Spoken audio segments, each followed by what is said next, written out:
Hello. Yes, I return. It took a little while. The CAD computer didn't quite work out as expected. That's what I get for cheaping out on hardware. It was a second generation i5. Not a bad computer. I mean, fantastic desktop, still works great.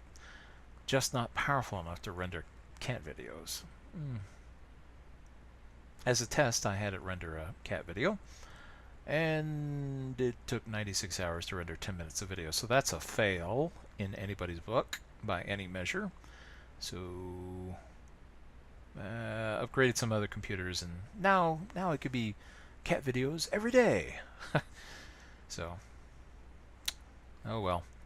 The cat computer, or what was going to be the cat computer, well, is now a gift for somebody else. You just stick a little 750 Ti in there, and presto, it's an instant gaming rig. It's not going to get like the highest frame rate or the biggest resolution, but it'll play, and it'll stomp any console into the ground. Well, a lot of things have changed while I've been away. All the news seems to be bad. Oh my goodness. Problems in Taiwan, in China with their one China fictional policy where they think that there's only one China and nobody should acknowledge Taiwan as a country, even though they have a president and have always been separate and apart from this current iteration of China.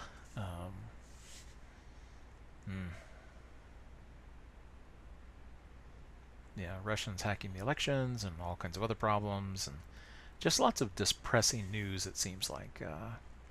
Lots of anger, lots of hate, and lots of anxiety and despair. At least that's the way it seems. I had a friend recently that unfortunately allowed, well, I should say was overcome by despair and tried to end her life. And not for the first time. Thankfully, someone got to her in time, and she was saved. But now she's sitting there debating. Will she try again? Each time it's been a different way. I worry that maybe she will succeed. So, I mean, there's not much that I can do other than try to be there for her. Try to talk and listen. I shared with her a little bit of advice that I thought I would share with all of you, just in case. Just on the off chance that someone out there might find this useful. My friend, and I'll admit I do this too, dwells on the path not taken, wondering whether or not where she is now is where she is, quote unquote, meant to be. And if she's so far off the path, then why not just leave the path altogether? At least that was her reasoning. My counter to that is that there are moments in our lives where we would look at them. There are many things that we would probably change if we had the opportunity, but there are others that we wouldn't, not for anything. For most people, it'll be, things that are really obvious. The birth of a child. Being there for a friend when they really needed them. Having had the opportunity to help someone. As I evaluated my own life, I realized there were many different little moments. I mean, some of them were very, very small. Little flashes that came and went. But things that I would never, ever, ever change. And because of that, everything that led up to those moments vindicates, it's that it was the right path, even though it may have seemed like it at the time. I'll give you a few examples. There was a relative of mine, and I'm there at her house, and she's got some guy over who I didn't like, and I'm in another room, and then I hear some weird sound. And I'm like, what the hell is going on in here? And I come around in the room, and she's standing with her back to me, and he's got his arms around her, and it looks like he's trying to wrestle her to the ground or something. And I lost my temper. I grabbed him by the shoulder, and I threw him across the room without even trying. and because he was a little guy, and he looks at me and he says, "She's choking." And without even thinking, I just put my hands around her abdomen, and with one thrust, she was choking on a piece of peppermint candy, if you've ever seen those, a little round white candy with red stripes. It flew across the room so hard that it stuck to the wall. It had lodged in her windpipe, just perfectly perched there at the top, blocking it. Hadn't gone in, thankfully. She'd been choking for at least a couple of minutes. Instead of calling for help, this guy, I guess, I don't know, he wanted to be the hero or whatever, but he was not a very strong guy. Like I said, I had no trouble physically picking him up and throwing him about 6 feet. Of course, I was a little jacked up on adrenaline at the time because I thought she was in danger.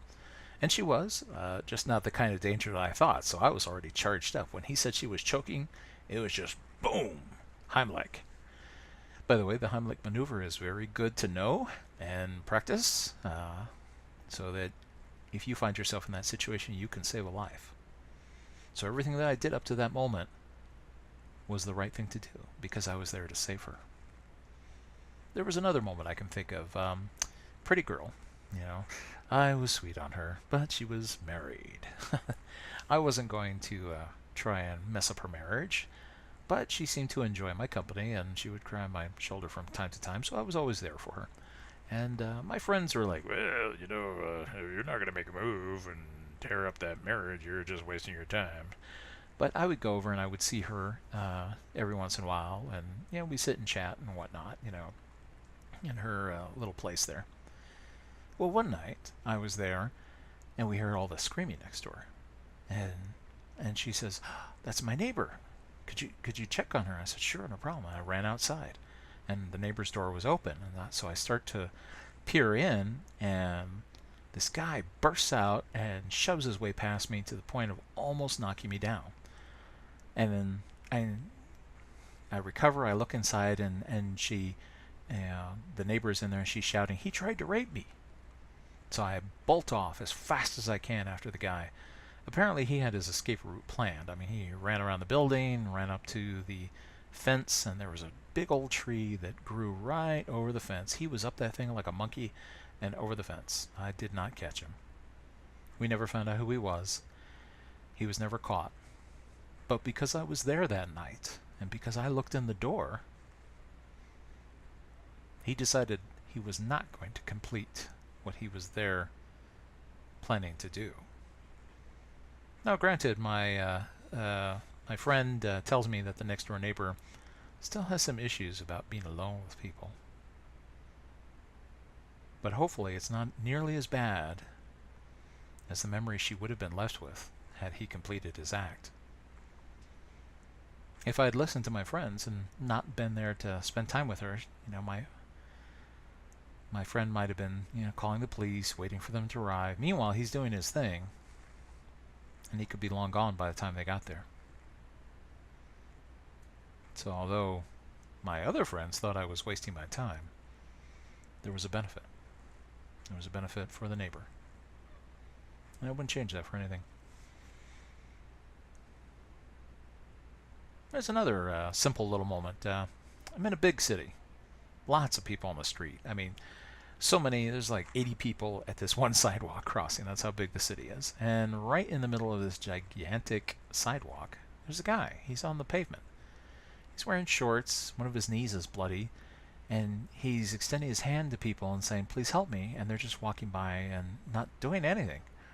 That's the problem with society today, is that there are so many people. It's probably a vestigial leftover of, primitive man, that, at one point we lived in small tribes, and now that we live in a big city, we have these surrogate tribes, the people that we choose to ally ourselves with, and we cope with all the misery and poverty and violence by basically just shutting out everything else and acting like it doesn't exist. Not getting involved and saying, well, someone else will take care of that. But I guess that's just a failing on my part. I stopped and I asked him, I said, "What's wrong?" He said, "My knee went out and I fell down, and nobody will help me, and the light's about to turn green." I was like, "Here, take my hand." I helped him up off the pavement and walked him to the crosswalk and asked him if he needed any help. But a taxi cab showed up, and he was able to get a lift to a hospital, so he was fine after that. All he needed was someone to give him a hand and help him up out of the crosswalk, but everybody else was walking by. I was glad to be there that day. I mean, it's just little things like that. Things that you wouldn't change, things that are very important when you look at them in retrospect, that you realize that all the things that you thought that were errors in your life that led up to those moments are vindicated. Even if they were painful teaching moments.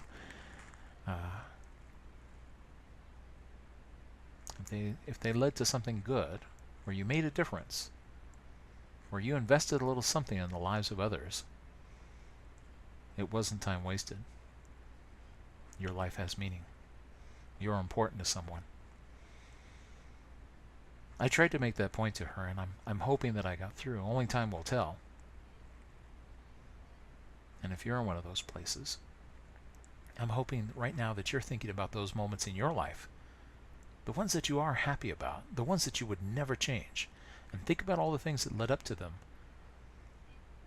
Because everything that went forward, everything that contributed to those moments that are special to you, may not have been as bad as you might think if they gave you something that you really wanted,